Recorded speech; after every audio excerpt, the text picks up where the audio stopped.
God, just shout hallelujah. Hallelujah. Every day is a good day. Amen. Every day is a good day.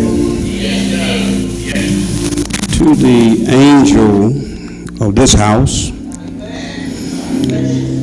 my sister, my friend,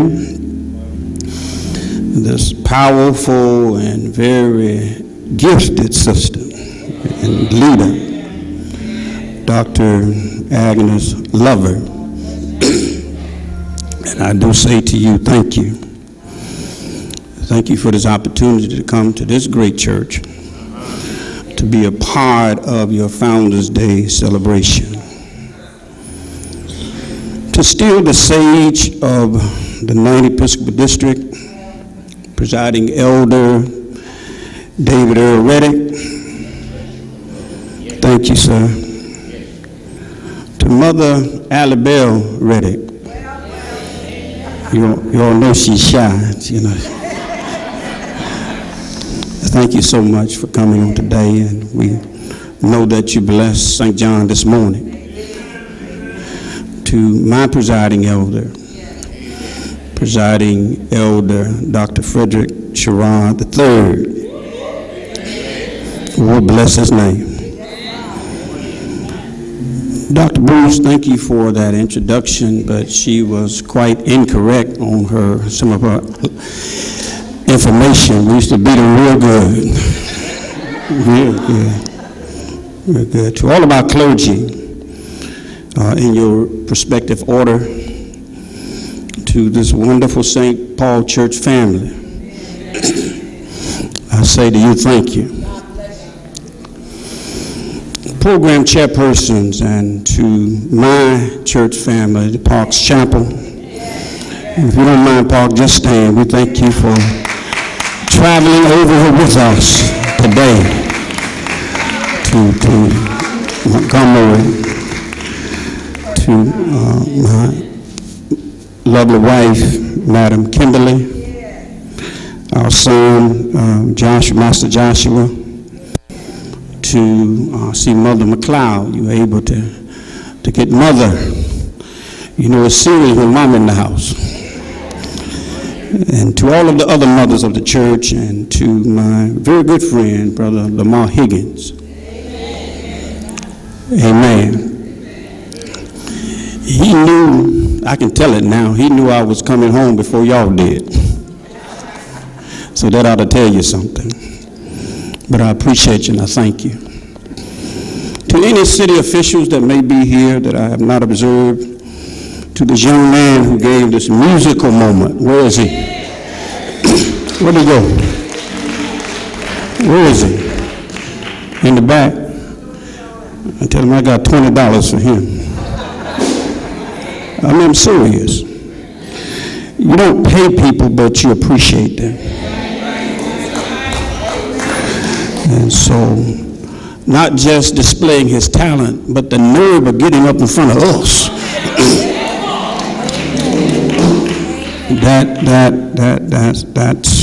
That's something. To all of us who are assembled today, again, we greet you in the name of the one who told his opposition that if you tear down this temple of mine, in 3 days, I'll build it back up again. No other name but the name of Jesus. Pray with me if you will. God, come on now. Do your thing. Help us in the name of Jesus. Amen. 1 Corinthians, the 15th chapter. 1 Corinthians chapter 15, verse 10. 1 Corinthians chapter 15, verse 10. And there we will find our text word for this Founders Day celebration. 1 Corinthians chapter 15, verse 10. But by the grace of God, I am what I am. And his grace, which was bestowed upon me, was not in vain. But I labored more abundantly than they all.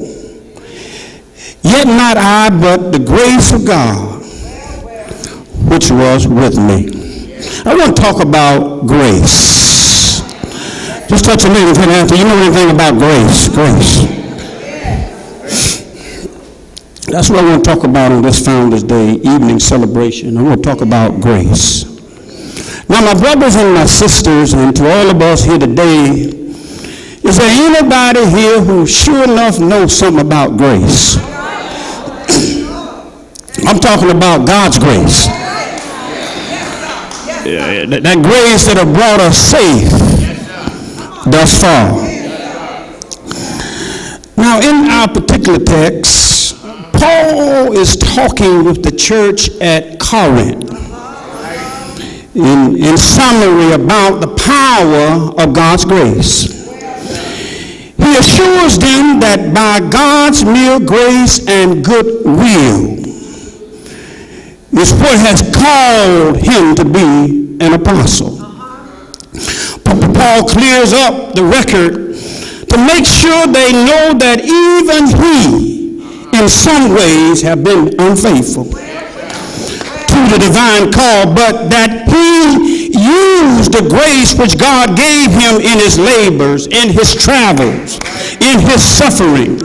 And out of all of the 12 apostles, according to some biblical scholars, Paul is considered to have labored the most. Paul said to them, I really need for you to understand that it was not through my own power or wisdom that I performed these things, but through the divine influence which accompanied me with God's grace. Y'all know grace, don't you? I'm talking about grace. Now, grace is getting what we don't deserve. Justice is getting what we do deserve. And mercy is getting what we deserve. And all of us have made it into 2020 to witness another Founders Day celebration, not on our own might, but all because of God's grace. And we don't really have to look into a foreign country. We can look right here in America, even right here in Montgomery, Alabama. People are homeless who haven't always been homeless. And if we aren't homeless and you have a roof over your head, touch somebody and tell them, that's grace. Just think about it. In the United States of America, how much food we waste. When the record says that when restaurants were segregated, and some white establishment would serve black customers only takeouts. And now with so much grace, until now we have so much grace until we have choices in terms of what we want to eat, where we want to eat, and where we don't want to eat. When we didn't have that opportunity but to eat in a certain place and touch somebody and tell them, that's grace. But there was a time we as African Americans weren't allowed to cast a legal vote at polls. Oh, but look at God. We have the right now to cast a vote. And that vote is legal. Tell somebody, go to the poll and vote. And if you're not registered, become a registered voter. Because there was a time we couldn't vote. Touch somebody and tell them, that's grace. Even now, even I have lived long enough. I'm old now. I'm 54 years old. 32 years of pastoral ministry. All right. That at some point, well, I'm in the third quarter. Yeah. I just came out of the locker room in the third quarter. Yeah. But at some point, if we keep on, check this out, if we keep on taking advantage of God's grace, through our overall lack of commitment, consistency to God's church, God will put his grace on hold. If we don't do the right thing or do whatever God's will is, see, God is just waiting on us. He's waiting on us to continue to try him at his word. Because God is a God who cannot lie. He can continue to prove to us the words of civility. Mom, you know her word. He said, be not dismayed. Whatever the time, God will take care of you. Beneath his wings of love abide. I wish I had some witnesses here in St. Paul this evening who know that you know that you know that you know that you know that we serve a God who will take care of you by grace. Therefore, let me hasten on. Therefore, let me lift up at least three things that grace can do for all of us so that we will never, ever take grace for granted, but serve God with a glad and an appreciative heart for the rest of our days. Now, first of all, grace forgives us. Grace forgives us. I heard somebody say, thank you, Lord.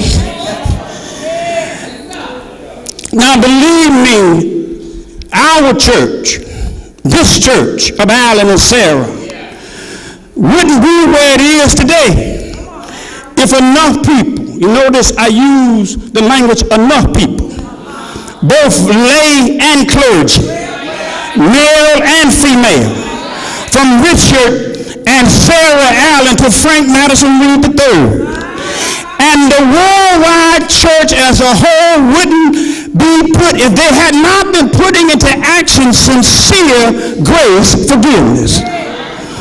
And if the church is going to grow, continue to grow in all areas, then we got to keep on learning how to authentically forgive one another. Because forgiveness brings peace. Forgiveness brings healing. Forgiveness brings freedom. Forgiveness brings understanding. Forgiveness brings compassion. Forgiveness helps us to let go of so much bitterness and grudges. Forgiveness brings life. Forgiveness brings hope. Forgiveness brings holistic growth. Forgiveness brings a kind of peace that would help us to move forward in our lives. For instance, that's what Dr. Martin Luther King was saying when he said these words. He said that darkness cannot drive out darkness. Only light can do that. Hate cannot drive out hate. Only love can do that. And see, we have to learn how to forgive one another. Y'all ain't saying nothing. Forgive one another, because if God is going to extend his grace, and if somebody can forgive you, then we ought to be able to forgive somebody else. If not, all we have in the church of Sarah and Allen is a bunch of hair raisers, a bunch of hurt folk who are traumatized and have not learned how to move beyond the hurt and the pain of their past. And began an intentional process of healing and reconciliation. So first of all, grace brings forgiveness. Secondly, grace transforms us. Now, God's overall will for every believer is to be spiritually transformed to the likeness of his son Jesus.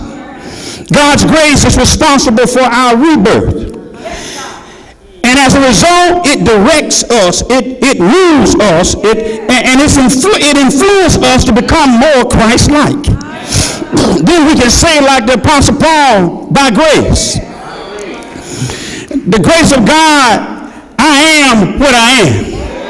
And there's nothing I've done by myself, but only by God's grace.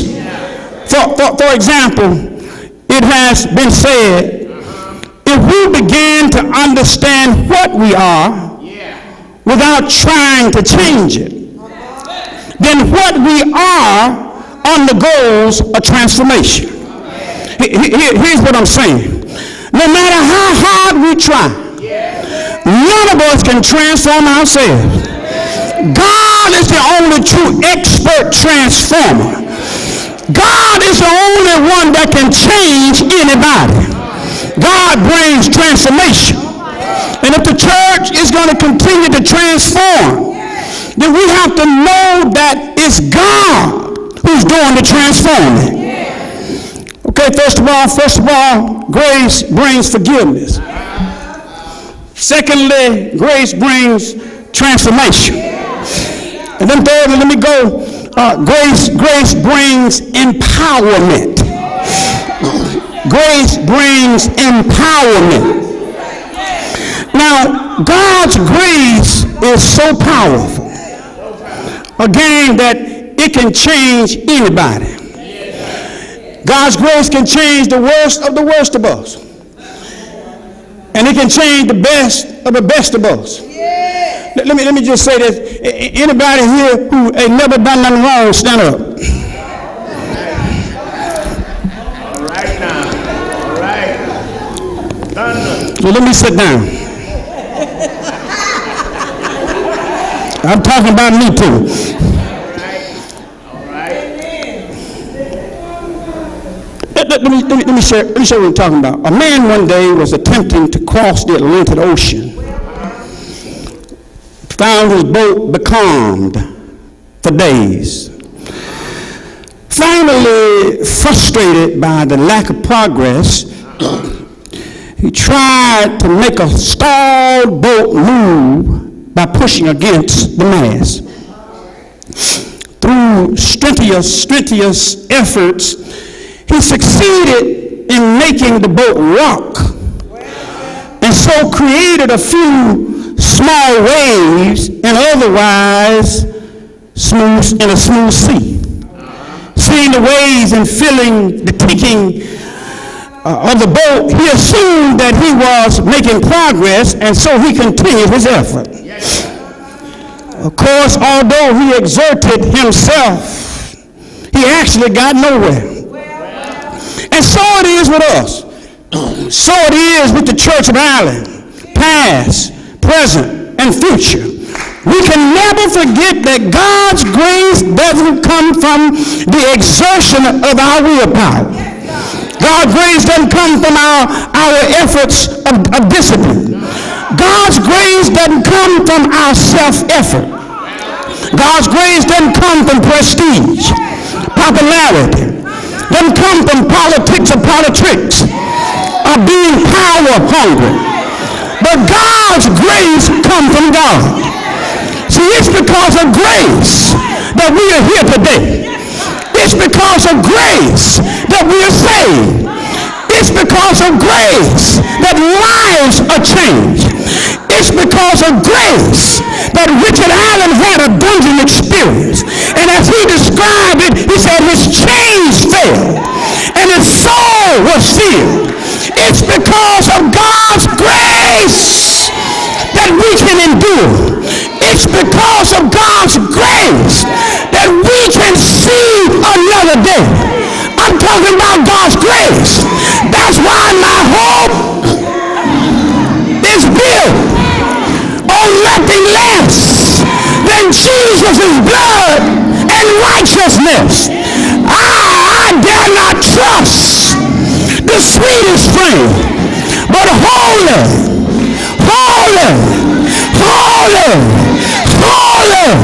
yes, lean on Jesus' name. God's grace, grace, grace.